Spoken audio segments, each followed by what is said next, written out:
पालक मित्रांनो, छत्रपती एज्युकेअर मध्ये तुम्हाला सर्वांचं स्वागत आहे. I am fourth year MBBS student from GMC. या व्हिडिओमध्ये आपण एक सर्वात महत्त्वाच्या अपडेट बद्दल माहिती घेणार आहोत. ते म्हणजे AIQ कोटा आणि रजिस्ट्रेशन बद्दल संपूर्ण माहिती घेणार आहोत. AIQ कोटामध्ये BMS आणि BMS आणि BHMS तसेच युनानी कोर्ससाठी महाराष्ट्रामध्ये एक AIQ कोटा राहतो. त्याबद्दल आपण डिटेलमध्ये माहिती घेणार आहोत. BMS, BHMS आणि युनानी या तिन्ही कोर्ससाठी एक महाराष्ट्रामध्ये AIQ कोटा राहतो. त्याबद्दल सविस्तररित्या माहिती घेणार आहोत.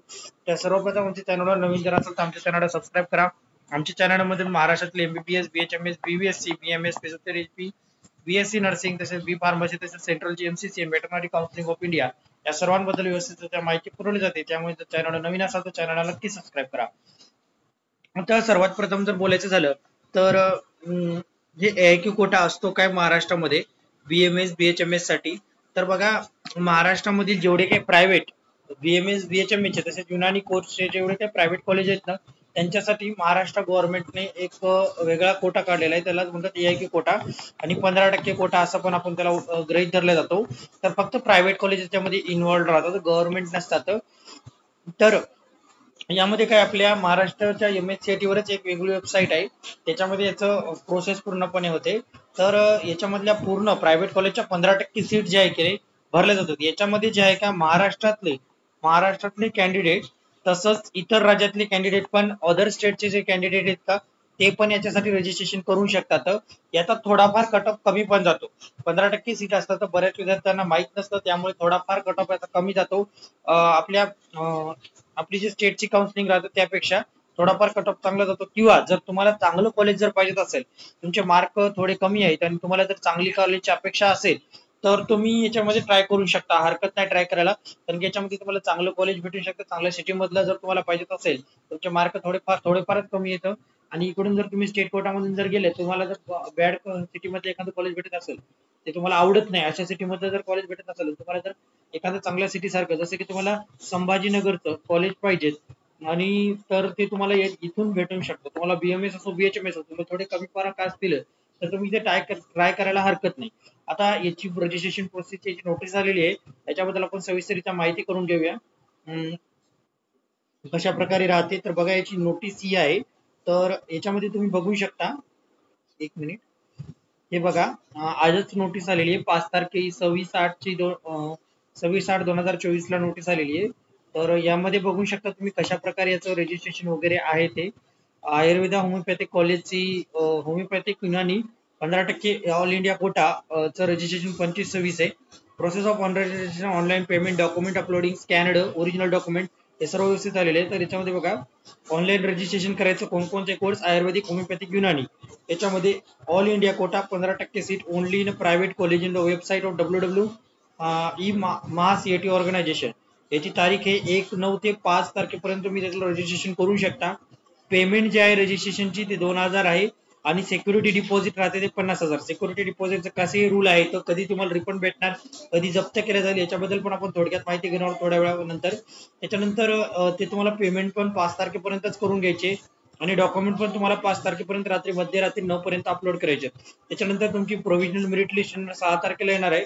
त्यानंतर सीट मॅट्रिक्स 8 तारखेला येणार आहे आणि 8 ते 10 पर्यंत तुम्हाला प्रेफरन्स लिस्ट द्यायची आहे आणि सिलेक्शन लिस्ट जे 12 तारखेला त्याची येऊन जाणार आहे. जशी महाराष्ट्राची 12 तारखेला येणार आहे BMS BHMS ची, तशी सेम याची पण सिलेक्शन लिस्ट जी आहे 12 तारखेला येऊन जाईल. हे बघा तुम्ही बघू शकता, 12 तारखेला याची सिलेक्शन लिस्ट येऊन जाईल. त्याच्यानंतर तुम्हाला फिजिकल जॉईनिंग जे आहे 13 ते 17 मध्ये फिजिकल जॉईनिंग करायचे, 13 ते 17. आणि लास्ट डेट आहे त्याची, जर तुम्हाला registration of CAP seat without last date of resignation, म्हणजे तुम्हाला जर ती सीट सोडायची असेल without 45 of the security deposit, जर तुम्हाला तुमची सीट सोडायची असेल, तुमचं सिक्युरिटी डिपॉझिट पण तुम्हाला जप्त होऊ द्यायचं नसेल आणि तुम्हाला ती सीट आवडली नसेल, तर तुम्हाला जे आहे 1/10 तारखेपर्यंत तुम्ही ती सीट सोडू शकता. त्याच्यामध्ये तुमचं सिक्युरिटी डिपॉझिट तुमचं जप्त केल्या जाणार नाहीये. तुम्हाला सिक्युरिटी डिपॉझिट पूर्णपणे रिटर्न भेटल्या जाईल. हे कधी 1/10 तारखेपर्यंत तुम्ही त्याचं सिक्युरिटी डिपॉझिट विदाउट करू शकता. आणि candidate who fail to resign CAP 1 after 1/10, त्याच्यानंतर ते consider as part of CAP rule will be apply accordingly. त्याच्यानंतर जर तुम्ही पहिल्या याच्यामध्ये जर रिझायनेशन केलं नाही तर तुम्हाला सेकंड राऊंड मध्ये पण तुम्ही रिझायनेशन करू शकता. सेकंड राऊंड याचे 2च राऊंड होतात, हे पण लक्षात असू द्या. 2 राऊंड नंतर एक पण राऊंड होत नाही. जेवढ्या काही सीट उरल्या 2 राऊंड नंतर त्या पूर्णपणे स्टेट राऊंडला स्टेट काउन्सिलिंग थ्रू भरल्या जात होता आपल्या 85% कोटा थ्रू. आता दुसरा जे राऊंड आहे 22 तारखेला सुरू होणार आहे 9व्या महिन्यात आणि त्याची 22 ते 24 तारखेपर्यंत तुम्हाला रजिस्ट्रेशन करायचंय आणि 22 ते 24 मध्ये पूर्ण करायचे. तुम्हाला पब्लिकेशन 25 तारखेला येईल त्याचे मेरिट लिस्ट. त्याच्यानंतर सीट मॅट्रिक्स 27 तारखेला येणार आहे आणि 29 ते 1 तारखेपर्यंत तुम्हाला त्याचं 1/10 पर्यंत तुम्हाला त्याचं ऑनलाईन प्रेफरन्स द्यायचे. 4 तारखेला सेकंड राऊंडचं हे येणार आहे काय म्हणतात सिलेक्शन लिस्ट आणि तुम्हाला 5 ते 10 तारखेपर्यंत 10 पर्यंत तुम्हाला त्याचं जॉईनिंग करायचंय आणि त्याचं लास्ट डेट ऑफ रिझायनेशन आहे 18/10/2025. याच्यानंतर आपण सेकंड राऊंड चालू व्हायच्या अगोदर याच्याबद्दल डिटेलमध्ये मी व्हिडिओ पुन्हा एकदा बनवेलच. For insuring the faithful obedience of the time of schedule, also keeping in view of limited time available for conducting counseling, all participant institute college are directly to treat all Saturday, Sunday and gazette holiday working days. Okay याच्यामध्ये कोणत्याही तर जाऊ द्या हे म्हणजे की Sunday आणि Saturday पण कन्सिडर केले झालेला. याच्यामध्ये रूल्स काय तुम्ही बघा याच्यामध्ये कोणत्याही कॅटेगरीचा बेनिफिट भेटत नाही. तुम्ही सरळ सरळ ओपन मधून ऍडमिशन होत असते तुमचं एक असू द्या. तुम्ही तुमची 10वी पास झालं गरजेचं असणार आहे 10वी + 12वी आणि ते पण तुम्ही अदर स्टेटचे पण याच्यामध्ये अप्लाय करू शकता आपले स्टेटचे पण करू शकता. पण सहसा आपल्या स्टेटचे विद्यार्थी अप्लाय करतात याच्यामध्ये बाहेरच्या राज्यातले करत नाही. त्याच्यामुळे आपल्या स्टेटच्या विद्यार्थ्यांना थोडाफार चांगला फायदा होतो. आणि युनायटेड बघा याच्यामध्ये कोणकोणते candidate already registered state counselling if desirous for admission in all India quota. जर तुम्ही स्टेट काउन्सिलिंग साठी रजिस्ट्रेशन केलेलं असणार आहे आणि जर तुम्हाला AIQ कोटाच्या काउन्सिलिंग मध्ये पार्टिसिपेट करायचं असेल तर तुम्हाला रजिस्ट्रेशन करणं गरजेचं आहे. तुम्ही असं करू शकत ना की स्टेट काउन्सिलिंगच्या भरोसे AIQ कोटाची काउन्सिलिंग करू शकत ना, कारण की AIQ कोटाला रजिस्ट्रेशन करायसाठी 2000 रुपये फीस आहे आणि 50,000 रुपये डिपॉझिट आहे. आता हे बघा सिक्युरिटी डिपॉझिटचे नियम सगळं सरळ सरळ सांगतो तुम्हाला. तुम्हाला जर ते कॉलेज भेटलं, तुम्हाला कॉलेज जर मिळालं आणि तुम्ही जर ते घेतलं नाही, कॉलेज मिळाले आणि तुम्ही जर ते घेतले नाही, तुमचं डिपॉझिट जे आहे का जप्त केले जाते.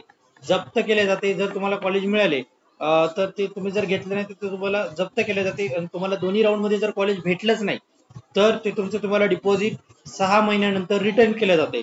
जर तुम्हाला दोन्ही राऊंड मध्ये कॉलेज भेटलंच नाही तर तुमचं डिपॉझिट पूर्णपणे 6 महिन्यानं रिफंड केले जाते. हे त्याचे नियम आहेत.